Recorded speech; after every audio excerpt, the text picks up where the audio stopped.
All right, welcome into the Blueprint. It is Sunday here. Michigan traveled to Norman last night. Devastating loss. They're 1-1 on the season. They lost 24-14 on the road to the Sooners. I am Jake Butt. He is Devin Gardner. Plenty to get to today. DG, how you doing though, man? Win and losses aside, how you doing on the Sunday? No, you can't put it aside. I don't feel great, and obviously, I almost nailed the score You exactly. did.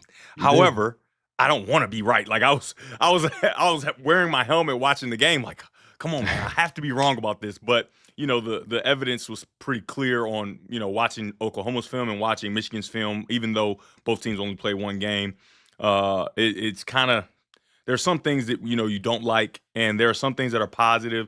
There are things that are very fixable, and I can't wait to outline those things right here with you. Yeah, let's get into it. I mean, look, this is the truth too. I mean, it's early in the season. Yeah. Okay, you're 1-1. What we understand is in the expanded playoff era, you are afforded some opportunity to lose and make mistakes, but you better learn quickly if you want to make a playoff push. And I will say before we get into the game, it's been awesome to hang out with our viewers. We've been getting great feedback. Thank you guys. Please like and subscribe on the YouTube channel. Continue to get the comments going and send this to your friends. We're going to have a lot of fun this season. So, Devin, I'll say this. We're going to dive deeper into Bryce specifically later in the show. But I think we probably should lead with the offense at this point, unless you have a bigger storyline. What was kind of your big takeaway coming out of the game last night? Well, I think that Oklahoma did a nice job of overhauling their team with some transfer guys. That defense was nasty, right? That's a tough test for the offense to begin with. And then I would say 50-50 on the defense versus John Mateer. Because as a lot of people know, anybody that will listen, I had him last year, got a chance to meet with him and talk to him and talk to the coaches about him and about his progress and how he's developed. And he's made of all the right stuff. I'm talking about all the right stuff, right? So the matchup versus him, it was already going to be very difficult, right? And you look at a transfer quarterback and you usually think, well, there's some grace period. We saw Dylan Gabriel a season ago at Oregon where they're in a dogfight in the beginning of the season. It's because he's figuring out what the offense is, what it expects of him. Fernando Mendoza for Indiana, his game a week ago, he was super uneasy about a lot of different things, and then he lights it up on Saturday against Kennesaw State, and it looks like he's got things figured out. But for John Mateer, he was going into a situation where his offensive coordinator was coming with him, right? Yeah. A guy he'd already worked with.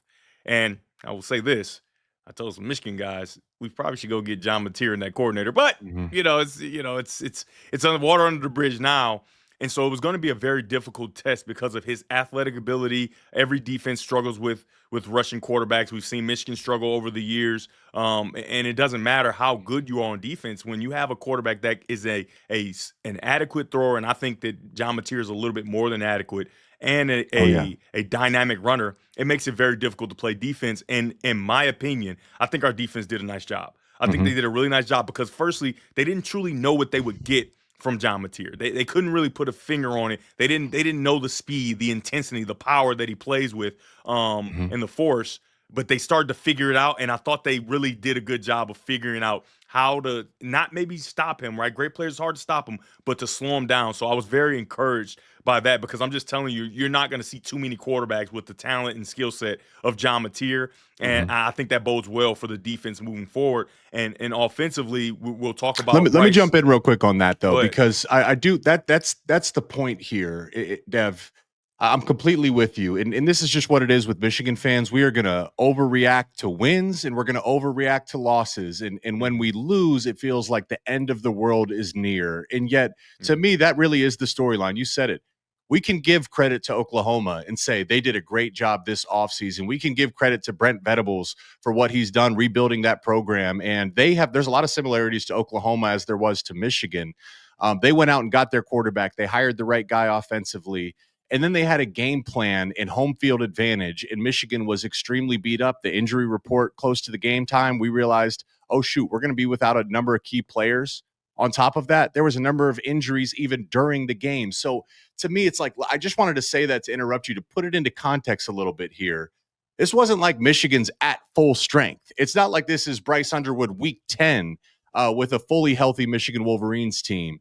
there was some context that I felt needs to be added when discussing this loss. So sorry, Yeah, back to you. yeah, and I agree in some spaces with that, right? Because this is the NIL age. There is no excuse when you go out on the field. In Michigan fans, especially, you know how they are.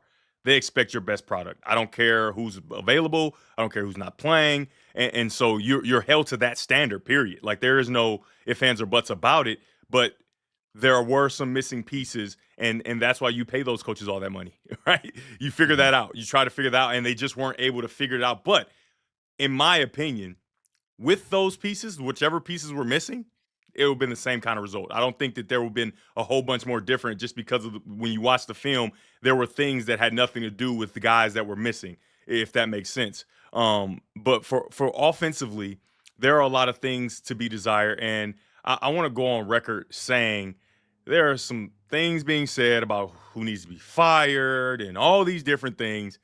That's ridiculous. And like you said, you started by saying overreaction, right? That's ridiculous. I think that you definitely have to have some grace. And remember, Michigan trotted out a freshman quarterback. And though, Yeah. and this is the thing, when you're a Michigan fan and you're looking at the national media putting a guy way up on a pedestal, and you're looking at fans who have just started podcasts or whatever the case may be, and they're just so happy and salivating. Even the players that talked about Bryce Underwood during camp, obviously that's their teammate. They're going to speak so highly of him. You come here for perspective, right? A freshman quarterback who's still learning, who's ultra talented, but still learning in an environment that I'm just telling you, I've never played at Oklahoma, but I can imagine, right? Yeah. I've called games there. I can imagine at night with the dynamic quarterback on the other side, how difficult it is not only to play the quarterback position, but to manage emotions while you're playing the quarterback position. It's a lot that goes into playing quarterback rather than other than just I'm talented and I can throw, right? So if you want to like not overreact as much, you should probably come to the blueprint so you don't have Mm. to hear all the things that don't make any sense from the national media or otherwise. So the offense, I think that there are a lot of things that can be fixed and that they moving forward will be able to fix, but it's going to take diligence from not only Bryce Underwood, but from Chip Lindsey as well. And obviously Sherrone Moore is going to have a hand in that as an offensive guy and the head coach. But the things that you saw are fixable. They're fixable, and moving forward with a little bit lighter load for with Central Michigan, I think you got a real chance at fixing some of those things before you get to Nebraska. Yeah. See, I look at this game. I'm reminded. I called Ohio State last weekend, so I watched Ohio State's defense give Arch Manning a ton of fits, and that's what I see in this performance.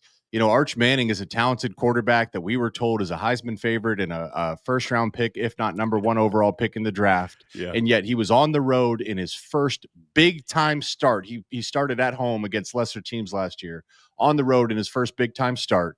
And Ohio State's defense gave him fits. He had no idea what he was seeing out there. And I saw some similarities here with Bryce. And yet, though, Devin, I thought Bryce maintained composure throughout the game. I thought, in terms of his composure, Bryce looked better at times than Arch Manning. And the key here is, Ohio State was able to win a close game against Texas. Two good teams. Ohio State won a close game. And the reason is everyone around their quarterback, Julian Sayin, they had a conservative game plan for Julian Sayin, similar to how Michigan had a conservative game plan for Bryce.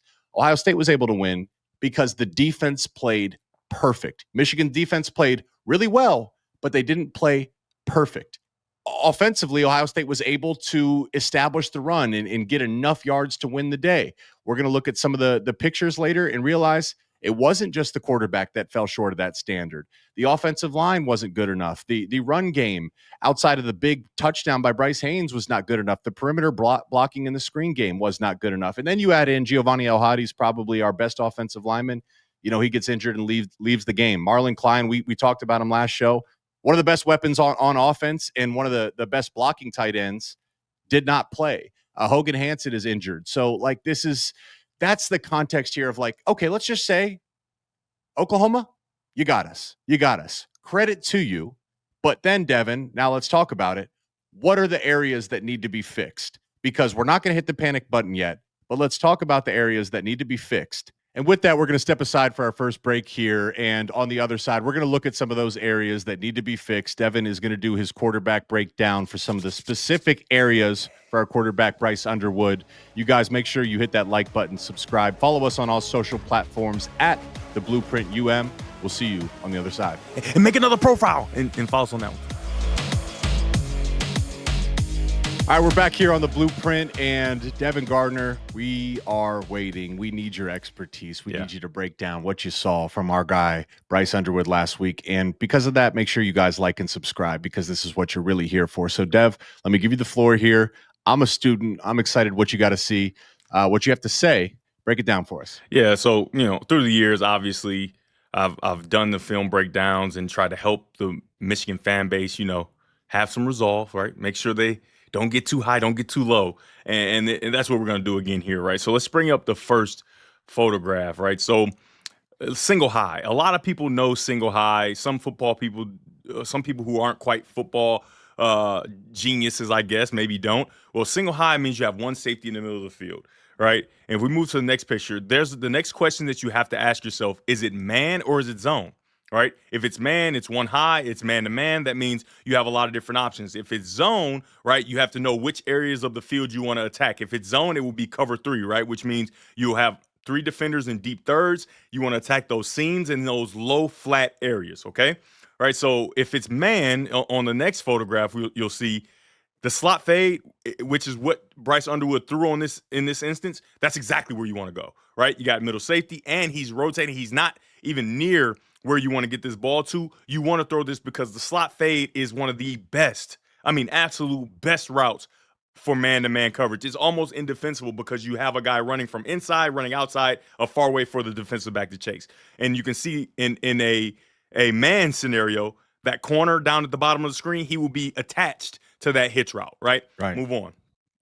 But if it's zone, that means that corner is bailing, as you can see, and the slot fade is going to run right into the deep third zone, which is where you do not want to attack. You can see the circle player. That's where that ball needs to go every day of the week and twice on Saturdays. If it's first, especially if it's first down, you want to get that ball out right now, and he may be able to catch and run for a decent amount of yards, but you do not want to force the ball down the field, because on the play, if everyone remembers, it was almost an interception. And the reason is because you're attacking in the very zone that they are protecting with their defensive backs. And then the next thing you want to highlight is a great pocket. And this is a credit to the offensive line. And remember, this is early in the football game, right? So you want to start this game by making sure that your quarterback feels comfortable. However, on this play, he just wasn't seeing it in the drop back pass game, right? So a lot of people were very upset, I would say, about the play calling throughout the game. And so right now I want to continue to show you how the play calling can be kind of channeled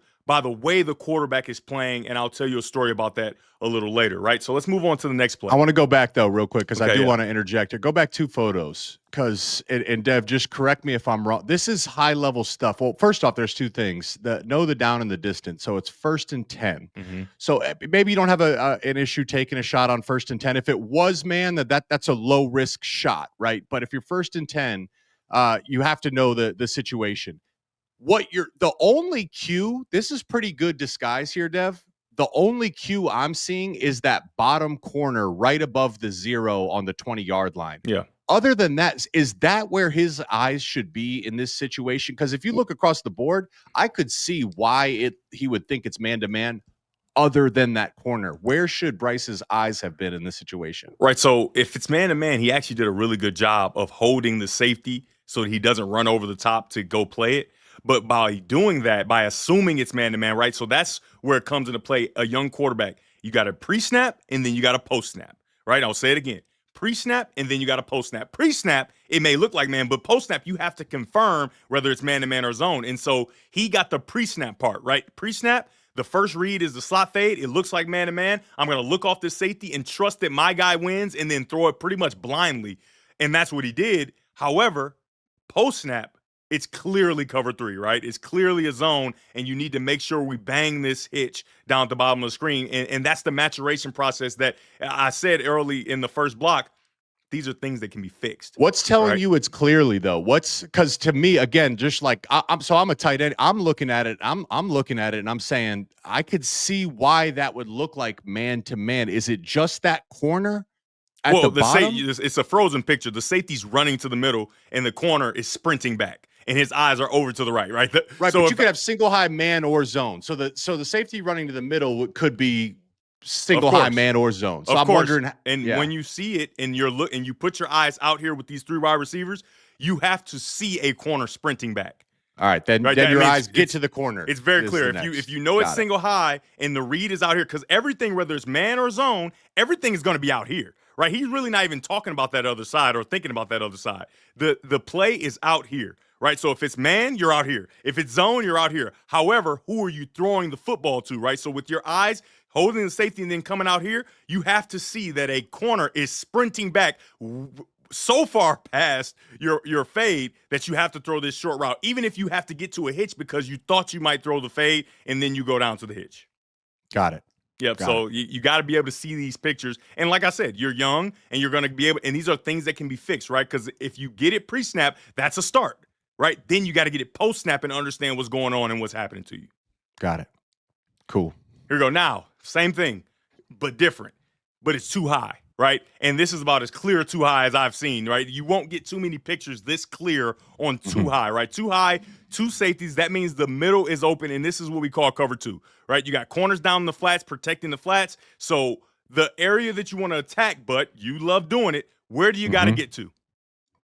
Right in between those safeties, right in the middle of the field. And honestly, for Chip Lindsey, I want to credit him here because you know how hard it is. You don't know what coverage they're going to play. You have no idea. Right, so you're calling plays based off of tendencies from one game that you might have kind of accrued. And so, but they have the perfect play called, right? Next slide.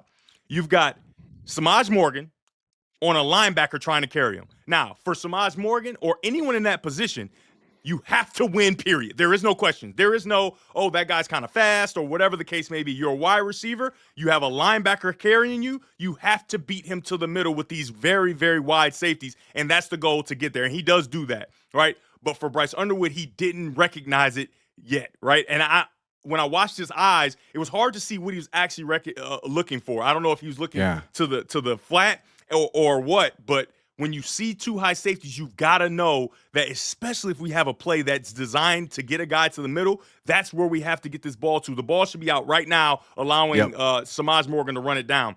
However, he doesn't get to the middle, and he starts to run around. But this is where Bryce Underwood is so talented. All right, because even though this is a minus, and this is a great pocket, there should be no reason to run around. Even though it's a great pocket, he misses the read. He starts to run and create, right? And when he starts to run and create, if you remember, this is the play where he threw it to Donovan McCulley and on the run, running to the right? So that's the potential, right? Because sometimes you won't see it. Even the greatest quarterbacks, the most veteran quarterbacks, don't see coverage. Obviously, you want to be able to recognize these split safeties are pretty wide. However, sometimes you miss things. And the ability of him to create and move and make a play, that is very encouraging. Now we got to help him take the next step. And when he does that, right, now you got options. That's where he's special. That's where he made a number of plays like that in the game. And I wonder, because John Mateer made a number of plays like that with Oklahoma, and it seemed like Oklahoma's offense was designed to complement Mateer's athleticism and playmaking ability. So there may be some fluidity going forward with Chip Lindsey to implement more plays where Bryce can get on the run, because he makes some special plays outside of the pocket. But what you're saying there, Dev, every offense I've been in, college or pro, we talk about putting speed at 3. So when you have a guy at that inside, that's Samaj in this example, and it's there was no disguise here. It was split safety, middle of the field open. You have Samaj on a linebacker. You should be looking only to hold the safety's eyes. That's it. Just keep the safety away from the middle. Drop, you're ripping it, right? Yep, that's exactly right. Bang. And you know, that's just the nature of playing quarterback. Those are just basic things that you have to make sure that you are capable of doing. And so what I want to transition to before I get to the next group of pictures, because the next group of pictures are later in the game, right? They're later in the game. And so what happens to your coordinator when these two early plays, it's clear, even though this last play we just talked about is a positive play and a really talented play made by him, you've got a great pocket. A coordinator you don't want your quarterback running around when there's a clear pocket and a clear read. You know what I mean? So Yes. with these two plays, because there weren't many dropbacks, right? These two plays early in the game, what it signals to the coordinator is my quarterback's not seeing it well. Right. He's not seeing it well. And that happens. And I'll give you a tangible example that I actually lived. Right. So you remember this game, UConn. Right. Early in the year, we played Notre Dame and I got really banged up. Right. We beat Notre Dame and then we had the scare, a scare the next week. I think maybe Akron, maybe. I don't know who it was. But we get to UConn. And at that point, I'm ailing. I'll just say that. I'm not feeling good physically. Right. And when you're not feeling good physically, it's hard to focus on the things that you need to do. Right. Even though you're expected to, it's very difficult. Right. So we're in the game and I'm not playing well. I'm not really seeing it. But for a coordinator and his quarterback, you know exactly what your quarterback needs to get him back on track. Right. You know exactly what your quarterback needs to get him back on track. Now, Chip Lindsey and Bryce Underwood, they don't have that relationship just yet because they haven't been in enough fires, right? You can't even count New Mexico, right? Not a very good team. This is the first fire they've been in, so you start to learn your quarterback. What is he most comfortable in when he's struggling? So Coach Borges knew exactly what I needed. H2 slow X glance, period. H2 slow X glance. And honestly, H2 slow anything X, right? Jeremy Gallen, run any route. We worked on this so much, I could throw with my eyes closed, right? So he goes H2 slow X glance. Didn't even have to talk to him about it. He knew what to call. I come out of it.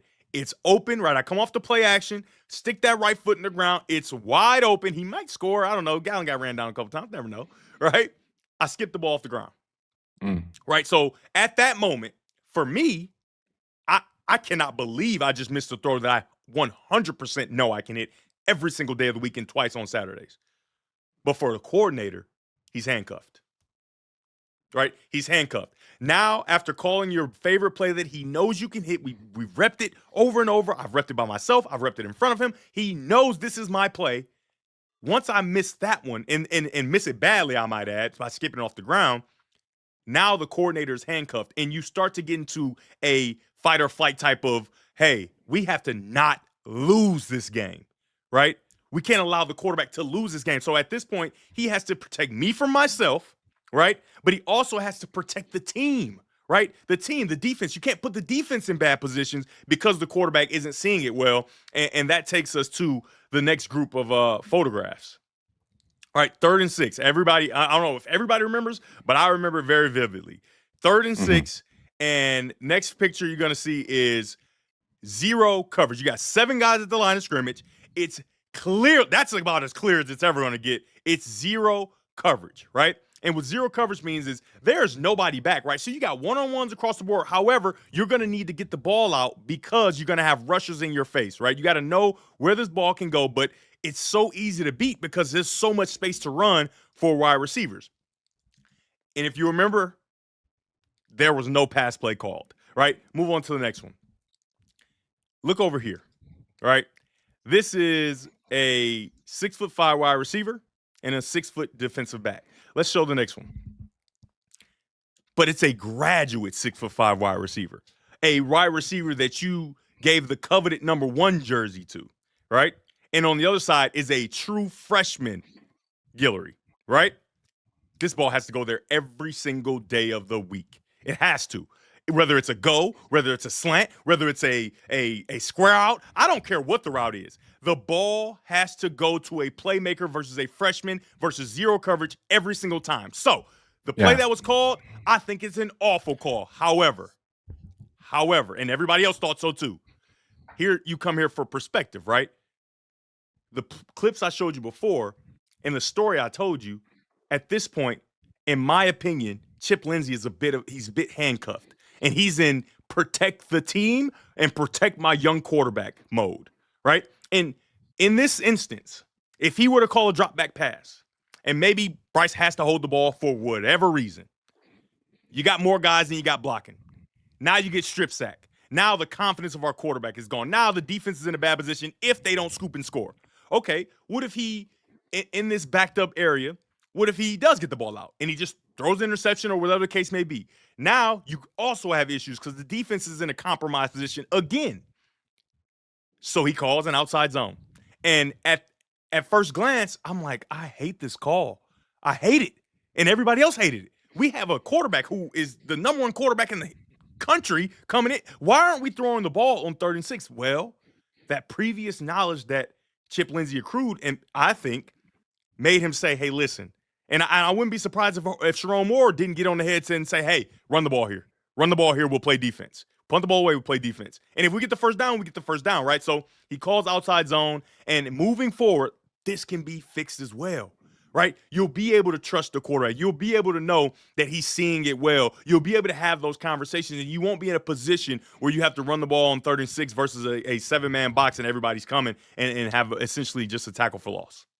Man, I have this exact play in my photos too, but Dev, this shouldn't be a surprise to Chip or to Sherrone or to Bryce or to anyone on Michigan's offense. When you go through a game plan week and you're playing Oklahoma where Brent Venables is the head coach, you have to have a plan for pressure. We 100%. talked about it on our show last week. You have to have a plan for zero. They got to this 4 or 5 times in the game and did not care to disguise it. And they didn't care to disguise it. And they said, we are going to run zero. Let's see what you want to do to beat it. I dare you to drop them back and pass. I dare you to do it. So I want to show up some pictures here in a second, and we can talk about why. Because when Michigan brought pressure defensively, Mateer had a plan. He'd pull it and throw out the wide receiver screen on the outside, and they were able to get chunk plays. When teams bring pressure, if you read it and execute, that's when explosives happen. Mm-hmm. To me, that was a big storyline in this game. One of my favorite memories is Michael Vick versus, I forgot who it was. I think it might have been Rex Ryan or somebody. It's a guy who loves the blitz. He calls a zero blitz, and he goes speed option into it. Yeah. Touchdown. Right at it. Tim Tebow. Tim Tebow did it as well, right? Yes. You have, as long, it don't matter what the plan is. The plan doesn't matter. It just has to be a plan. And here, there's no plan, but in Chip Lindsey's defense, he understands his quarterback isn't seeing it well, and his quarterback is young, and you cannot put your quarterback in game 2 in a game that, as much as it matters, doesn't matter because all your goals are still in front of you. Big Ten championship, playoff, all those things. You want to make sure that you protect him because the long game is what you want to play. This game, maybe you win it, maybe you don't. You want to play the long game, and the long game for Bryce Underwood is possibly the best quarterback in the country if he continues to develop, right? And you want to protect that, and these moments are crucial. So I agree with the call to protect him, not only him, but protect the team and still give you a chance to win the football game. Okay, cool. Let's pull up. We got some of the pictures that I sent in right now, and let's look at some of these. And what you're seeing here, this is just going to be a screen. So this is arguably part of your plan. When teams are bringing pressure, you are then going to throw into the pressure with the screen. And look, right above that scorecard, this was a major issue in the game too. You have 2 Michigan Wolverines trying to block 1 Oklahoma Sooner. They didn't block either of them. What that means is then there's 3 Sooners and then 1 off the screen, all pursuing it. So let's go to the next picture right here. Very telling. Look at that Wolverine not blocking anyone, and look at all the red jerseys coming to hit Justice Haynes in the backfield. You can keep going through these photos here. It's a 3rd and 4. Oklahoma was bringing pressure. They tackled him for a no gain. All right, how about this one? This one what was you bad. have? This one was same bad. thing, Devin, right? Like this one was even significantly more difficult to watch because you got guys just walking past the guy, getting your guy killed. And that was a theme. Pre-snap right here, what you have, just cut the screen in half and look at the 4 receivers up top against 4 Oklahoma Sooner jerseys. One of them is going to be the ball carrier. So you have 3 guys to block 3, and then your ball carrier should have a one-on-one in space in theory. Let's go to the next picture. Bryce gets the snap. He hands it out. The ball's on the way. You have 2 white jerseys to block that 1 red jersey at the point of attack. Go to the next picture. They both walk right past him. And he's getting smoked in the backfield. 2nd and 9 becomes 3rd and 13 or 3rd and 14 or 3rd and 15. And you have white jerseys colliding with each other, not blocking anyone. You go to the next picture and you say, wow, we just screwed our quarterback. This is the same picture you just had here, Devin. And I wanted to just look at it from another angle. Let's just do the quick count. Michigan has 5 offensive linemen. Oklahoma has 1, 2, 3, 4, 5, 6, 7 at the line of scrimmage, and you're going to run zone into it. There's going to be 2 unblocked red jerseys on 3rd and 6 into a run play. That's not having a plan. That's submission. That's waving the white flag and sending the punter on the field. In my opinion, if you roll it right here, if you go to the next picture, look at the bubble at the top of the screen, Dev. I don't know, and maybe you could give us some context here, because I don't know, is this Chip not calling it, or is it Bryce not seeing it? Would they be running a bubble and blocking for a bubble if it wasn't tagged in the huddle as a read option? That's the question. Like, is this Bryce handing it off and not seeing it, or do you think there's a chance that maybe there wasn't a tag to allow him to pull it and throw it? Oh no, it's just, the backside defensive end is unblocked. This is certainly Bryce just didn't throw the bubble, right? And so this is further my point, right? The coordinator, now this is about as easy as it gets, right? You, Jake, just said you want him to throw that bubble. Well, guess what? You think Chip Lindsey was expecting him to throw this bubble? I love the bubble. I mean, you look at it. I'm asking you, do you think he expected him to throw this?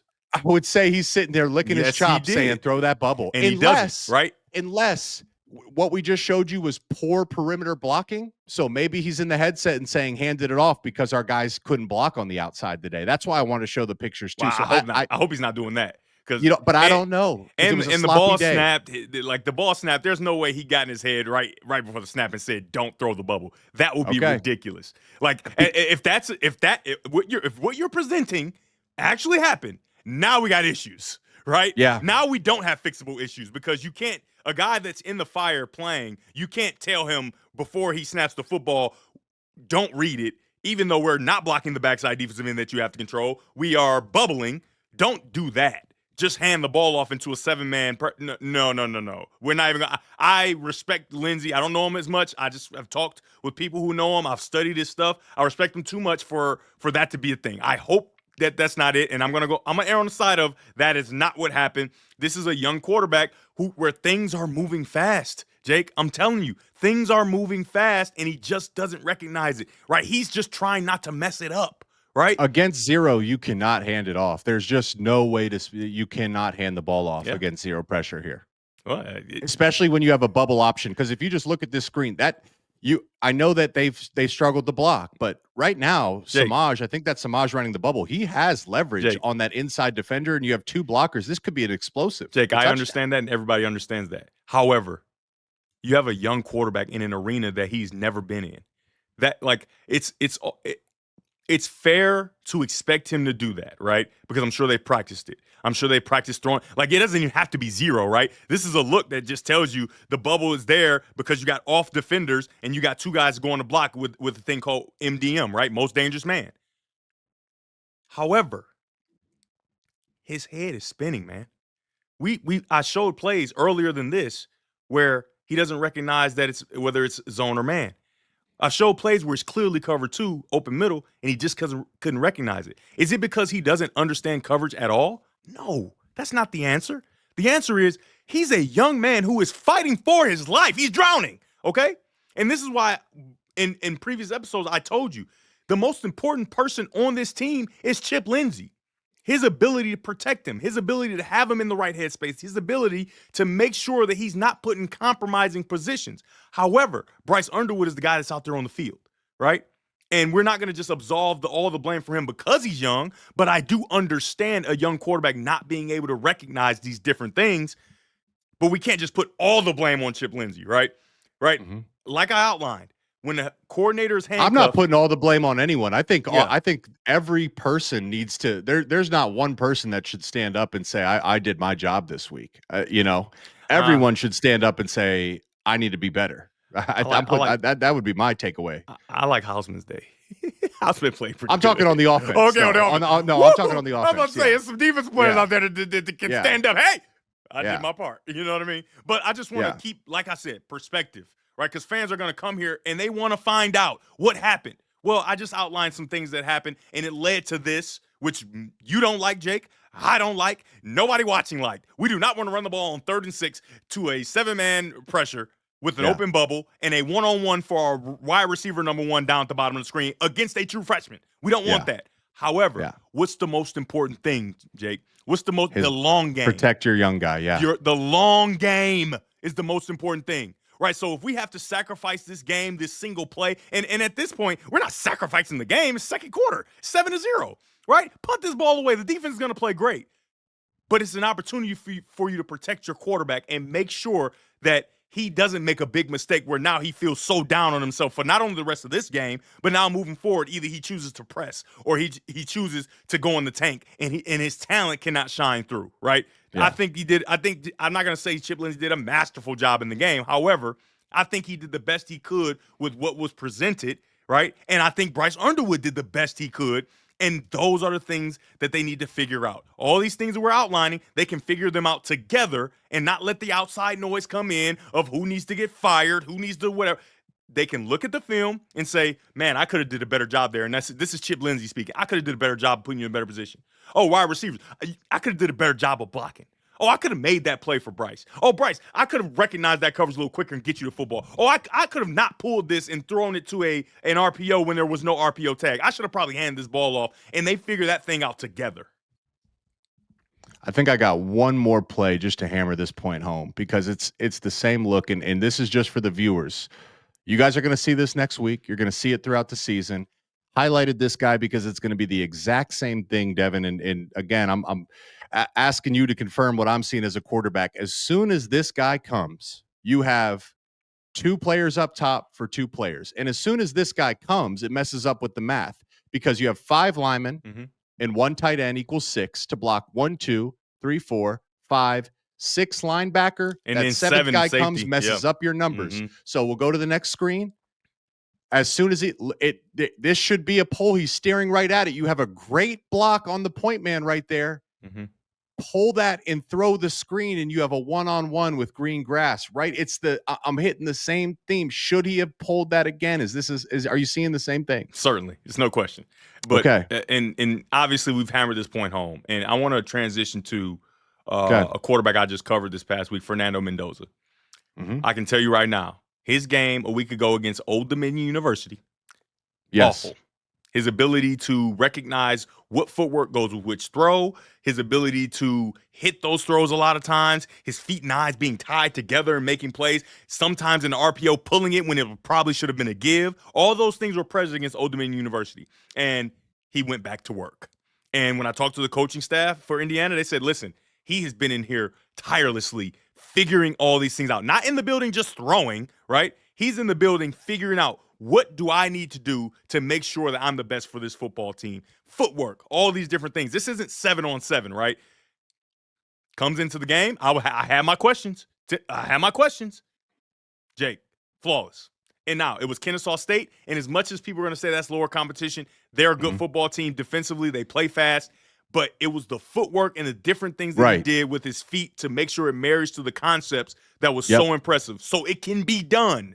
It can be done. Now, Fernando Mendoza played a lot of football to this point, right? 30 games at Cal, and it's a little different situation. However, you think that the gap that is created by getting a chance to play 30 games is kind of smaller when you're so talented like Bryce Underwood. Right? You think when you're the number 1 quarterback in America, the number 1 player in America, that gap is a little smaller, so you can do the same thing, especially with an opponent that's going to be a lot slower, a lot smaller, a lot less intense in Central Michigan. So you'll be able to work on some of those things. And in this instance, he won't miss this bubble, right? Or he won't miss this quick screen and different things like that. Yeah. Well, listen, I mean, there's no doubt in my mind that the best is yet to come for Bryce Underwood. Again, even in a tough game, in a tough environment, you could see the flashes of special. There was a little scuffle on the sideline, which we'll talk about here in the next segment, our final segment, between him and Justice Haynes. There was a bunch of people had an opinion. I saw 2 fiery competitors that want to win, and I like that. So I think this week, to your point, is a great bounce back opportunity. It's a chance to breathe, catch your breath a little bit. Hey, Bryce, that's a big test, going to be one of the toughest tests of your entire season. You're not going to see, you might see one better defense than Oklahoma's all season. Let's catch our breath. Let's be better. And let's get back to playing winning football this weekend. All right, we're going to step aside for our final break. Hold on, Jake. There's one more opportunity of something else too, right? Not only can Bryce, do all those things you said, there's an opportunity for you, if you haven't, to subscribe and like and watch every single second We're of every pushing single show. 5K. I mean, is that all we can ask for, Devin? I feel like we should Nah, set man, higher goals. But can they get us to 5K at It needs least? to be 100K, right? Yes. Because the information you're going to get here is like no other place. That's right. That's right. If you guys love that last segment, which I'm sure you do, the least you could do, like it and throw us a subscription. We'll get to 5K on our way to 100K. We'll see you guys on the other side of the break. All right, welcome back into the Blueprint. We will be putting a bow on this episode, but want to remind you guys one more time to hit like, hit subscribe, and follow us on all social platforms at the Blueprint UM. Let's put a bow on the game against Oklahoma. I want to give the Michigan fans a little timeline here. So Sherrone Moore will be suspended for the next 2 games. That suspension starts this Friday at midnight. So Sherrone will be with the team all throughout the game prep this week. Friday is when his suspension starts. He will not be on the sidelines for the game this weekend, will not be there for game prep for the Nebraska week, will not coach a Nebraska game, and then he'll be back Sunday for the following week's game prep. So that's kind of this big important week when we're talking about bouncing back. Sherrone Moore will be there to help get this team steered in the right direction. So DG, we've talked a ton about obviously the offense, big picture. What are some of these areas you're looking forward to seeing Michigan bounce back in ahead of the game? Well, firstly, I just want to talk about some things I just didn't like. Right, there are a few things in the game that I just didn't like, and beyond. And one of those things is the thing you just mentioned. And this is not second guessing for me. This is not after the fact. This is as soon as it happened. I thought it was a ridiculous decision to have your fearless leader, your head coach, miss a league game. Not in the middle of the season, but after the season started. I thought for sure that these 2 games. I understand he played at Oklahoma, all those different things. There's no way he should have coached those 2 games and then sat out for Central Michigan and then Nebraska. And for me, it just puts a target on your back with a freshman quarterback. Nebraska is not to be played with. That's a real football team. They're and they continue team. to develop. And their quarterback is good. Yeah, they look really good. He was really impressive a year ago and continues to improve. Mm-hmm. I did not agree then. I still don't agree that you take a suspension at that point, because like I talked about early in the episode, all your goals are intact after this Oklahoma game. Right. So it felt conference play is really more important, weighted. Yeah. It's not even close. The importance is not even close. Yeah. Right. And so for me, I'm not calling Sherrone a selfish person as a person, but that's a selfish moment, right? Just to have the opportunity to coach at your alma mater with your team. I don't love that. The second thing I didn't love, Samaj Morgan, a guy who I've watched from freshman year to where he is now, always been a fiery, fierce competitor, right? And this is nothing about his game. How did he perform? With all those things, nobody cares about that. My care is about him, the kid, him, the person, him and his future. And he was clearly, if not fully concussed, somewhat concussed, right? So for me, and I'm not his parent. I'm not a parent. But I have a lot of young people that I look after, and I'll make sure that they are in the best position to be successful and that they're healthy and all these different things. When he gets hit and then he's trying to run back and he falls flat on his face because he's so dizzy or whatever the case may be, doesn't even brace himself with his arms, that should have been the end of his day. I don't care about this football game. I don't care.